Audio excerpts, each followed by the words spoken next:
Hello बच्चों, स्वागत है आप लोगों का आज की हमारी क्लास में। हम लोग आज सामाजिक विज्ञान कक्षा 10 की 2024 बोर्ड एग्ज़ाम में आने वाले बहुत महत्वपूर्ण प्रश्नों के बारे में चर्चा करने वाले हैं। और पूरे बुक से हमने आज 20 क्वेश्चंस लिए हैं जो कि बहुत इम्पॉर्टेंट हैं, बहुविकल्पीय प्रश्न हैं जो आने वाले एग्ज़ाम में कम से कम 10 क्वेश्चंस तो फंसने को मिलेंगे ही, देखने को मिलेंगे आपको। देखिएगा क्वेश्चंस हम लोग डिस्कस करते हैं। इंपॉर्टेंट क्वेश्चन है बहुत ज़्यादा। पहला क्वेश्चन इनमें लिखा हुआ है, नेपोलियन की पराजय कब हुई थी? तो भैया नेपोलियन फ्रांस का राजा था, आप जानते हो। 1815 ईस्वी में नेपोलियन की पराजय हुई थी वाटरलू के युद्ध में। 1815 ईस्वी में नोट कर लीजिएगा आप अच्छे ढंग से इसको, और आने वाले टाइम में हो सकता है आपको एग्ज़ाम में देखने को मिल जाए। चलिए अगला क्वेश्चन देखते हैं भैया। अगला क्वेश्चन है, निम्न में से किसने इटली के एकीकरण को संभव बनाया? मतलब इटली का एकीकरण किसने करवाया था? इटली के एकीकरण कराने के लिए जो लिखे हुए ऑप्शंस हैं इनमें है मैजिनी, मलिक कावूर और गैरीबाल्डी। इन सब ने योगदान दिया था इटली के एकीकरण के लिए। ठीक है, सब ने योगदान दिया था इटली के एकीकरण के लिए। चलिए आगे बढ़ते हैं अगले क्वेश्चन की तरफ। भारत वापस आने पर गांधी जी ने पहला सत्याग्रह कहाँ किया था? तो सबसे पहले तो जानिए आप, गांधी जी भारत वापसी कब हुए थे? 1915 ईस्वी में। 1915 ईस्वी में गांधी जी भारत आए थे। और कह रहा है कि गांधी जी ने पहला सत्याग्रह कहाँ किया था? गांधी जी ने पहला सत्याग्रह चंपारण के अंदर किया था, और चंपारण में 1917 के अंदर सत्याग्रह में भागीदारी करी थी गांधी जी ने। बहुत सक्सेसफुल सत्याग्रह हुआ था और गांधी जी का ये पहला सत्याग्रह था। गांधी जी का ये पहला सत्याग्रह था। बहुत इंपॉर्टेंट क्वेश्चन है ये बच्चों, आगे बढ़िए भैया। अगला क्वेश्चन है, सविनय अवज्ञा आंदोलन कब चलाया गया था? सविनय अवज्ञा आंदोलन 12 मार्च 1930 ईस्वी में चलाया गया था। 12 मार्च 1930 ईस्वी में चलाया गया था सविनय अवज्ञा आंदोलन। बहुत इंपॉर्टेंट प्रश्न है ये, देखिएगा आप। अगला क्वेश्चन है, औद्योगिक क्रांति किस देश में प्रारंभ की गई? उद्योगों में नए तरीके से आगे बढ़ने के लिए इंग्लैंड के अंदर औद्योगिक क्रांति की शुरुआत हुई थी। चलिए ये टॉप 5 क्वेश्चंस थे, हमने आपको करवाए पांचों क्वेश्चंस। अब आगे बढ़ते हैं अगले क्वेश्चंस के ऊपर, अगले क्वेश्चन की तरफ आगे बढ़ते हैं। 6वां प्रश्न है, आर्थिक महामंदी प्रारंभ कब से हुई? मतलब आर्थिक महामंदी का मतलब क्या होता है कि अर्थव्यवस्था में मंदी आ जाना, डिफ्लेशन, इकोनॉमी में आ जाना। 1929 ईस्वी में आर्थिक महामंदी शुरू हुई है। 1929 ईस्वी में आर्थिक महामंदी शुरुआत हुई। चलिए अगला क्वेश्चन है, ईसाई धर्म सुधार को किस रूप में जानते हैं? ईसाई धर्म में जो पहले पुरानी कुरीतियाँ थी, कुरीतियों को सुधारने के लिए, ईसाई धर्म में जो पुरानी कुरीतियाँ थी, कुरीतियों को सुधारने के लिए एक नया धर्म शुरू किया गया जिसे कहते हैं प्रोटेस्टेंट धर्म। अच्छा, पुराना धर्म कौन सा था? पुराना धर्म था कैथोलिक धर्म। कैथोलिक धर्म में रूढ़िवादी शक्तियाँ प्रभावी थी, उसको खत्म किया गया और एक नया धर्म स्टार्ट किया गया, प्रोटेस्टेंट धर्म। चलिए आगे बढ़िए भैया। अगला प्रश्न है, भारत में वन भूमि का प्रतिशत क्या है? भारत में वन भूमि का प्रतिशत है 21.04%। और भारत में सबसे ज़्यादा वन का प्रतिशत मध्य प्रदेश के अंदर है। मध्य प्रदेश में भारत में सबसे ज़्यादा वन पाए जाते हैं। ये इंपॉर्टेंट प्रश्न है भैया, देखिएगा आप, नोट करके रखिएगा आने वाले एग्जाम के लिए। अगला प्रश्न है, भारत में प्रोजेक्ट टाइगर की शुरुआत कब की गई? एक्चुअली क्या हुआ था कि 1972 ईस्वी में हुआ क्या था कि वाइल्ड लाइफ एक्ट आया। वाइल्ड लाइफ एक्ट का मतलब होता है कि जंगल की जो जीव जंतु हैं, रहने वाले हैं, उनके लिए एक कानून आया 1972 में। और वाइल्ड लाइफ एक्ट के बाद 1973 में प्रोजेक्ट टाइगर शुरू किया गया।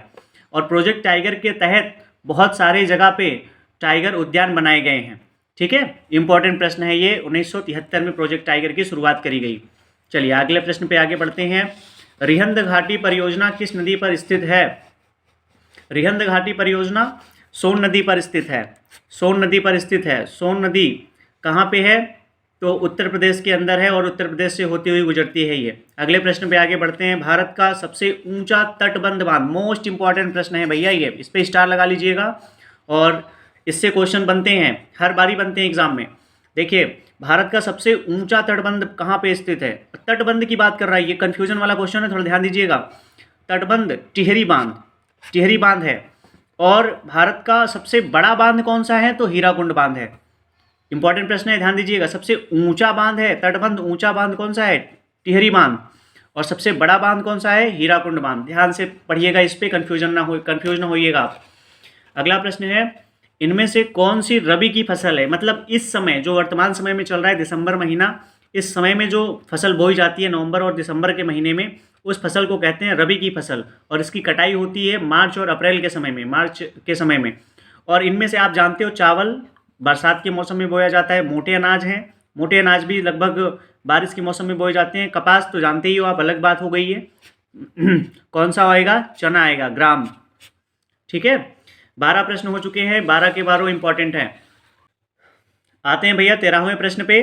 13वां प्रश्न क्या कह रहा है? चाय की खेती के लिए कौन सी मिट्टी सर्वाधिक उपयुक्त होती है? तो चाय की खेती कहाँ सबसे ज़्यादा होती है? असम वगैरह वाले एरियाज़ में। और असम वगैरह एरियाज़ में आप जानते हो पर्वत हैं, तो कौन सी मिट्टी होगी? पर्वतीय मिट्टी। सबसे ज़्यादा कौन से जगह पे होती है? असम वगैरह में चाय होती है, तो पर्वतीय मिट्टी में चाय की खेती अधिक की जाती है। अगले प्रश्न पे चलते हैं। अगला प्रश्न है, निम्न में से कौन सी बागानी फसल है? बागानी फसल का मतलब होता है कि बाग बगीचे के जैसी फसल उगाना, बाग बगीचे में फसल को उगाना। तो कौन सी है? इसमें है भैया, ऑप्शन है गन्ना। गन्ना तो बागानी फसल है नहीं। कपास भी कोई बागानी फसल नहीं है। जूट समुद्र वगैरह में या नदी वगैरह में पाया जाने वाला है। तो कौन सा है ऑप्शन सही? कहवा। कहवा एक बागानी फसल है। कहवा मतलब कॉफ़ी, और कॉफ़ी वगैरह कहाँ पाई जाती है? ज़्यादातर कहाँ उपजाई जाती है? तो केरल वगैरह में, केरल में ज़्यादा उगाई जाती है। कोडरमा, अगला क्वेश्चन है, कोडरमा खान संबंधित है। इंपॉर्टेंट प्रश्न, इस पर स्टार लगा लीजिएगा आप, इंपॉर्टेंट प्रश्न, ध्यान दीजिएगा इस पर। कोई क्या लिखा हुआ है? कोडरमा खान संबंधित है। कोडरमा खान संबंधित है अभ्रक से।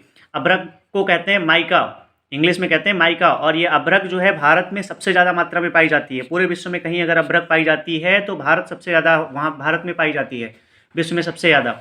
अगला प्रश्न है, भारत में कोयला उत्पादन में प्रथम राज्य कौन सा है? मतलब ऐसा कौन सा राज्य है जहाँ से कोयले का उत्पादन सर्वाधिक होता है?